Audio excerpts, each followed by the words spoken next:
यही चिली पनीर पाई हाँ हाँ यही चिली पनीर पाई आज जे मु एते हैरान होइछि एते गड़बड़ होइछि वीडियो को आगे जाए देखिले निहाती जानी पारिबे। आमी जे तुमार डरी गले कि आज्ञा ना ना मु भी ए छुरी को देखिक ठीक एमिति डरी जाइथिली। एई छुरीटा आज मु नु आनिथिली। एई छुरी रे काटिबा मो पई बहुत असुविधा होला। सेई पई लास्ट को मम्मी को कहली मम्मी तू ही मैदान को आबे भाबिली कि युद्ध मैदान को ना ना एई टिके कटाकटी मैदान को। पनीर फ्रीज रे थिला आ ताकू मु काटिबा को भूली जाइथिली। एबे देखुनांती पनीर को काटिबा पई मते केते असुविधा होची लागो ना ठीक पनीर VS पायल भलिया जा हाउ एमिति छोट छोट करी कि हमें पनीर गुडा को क्यूब रे काटी नबा देकी ताकू हमें छाणी नबा।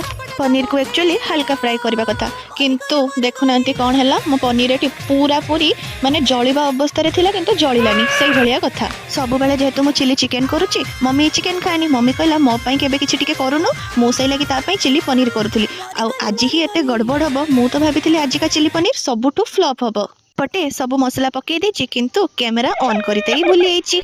ता भितरे मो फोन एटी बार बार घंटी दउछि भाबुचंदी कि घंटी जे मु बंद हबा को जाउछि 10% मु बंद हबा को जाउछि 5% आ लास्ट से पूरा पूरी बंद ही हेगला। जा हो पापा ठीक टाइम रे आसी जाइथिले आ मु तांको फोन रे जा ता करिकि सेमिति कि वीडियो को कैप्चर करि नैथिली किंतु कहंतेनी ना अंत भला ही सब भला। मो चिली पनीर एते यम्मी और एते टेस्टी मु भी कहली वाह।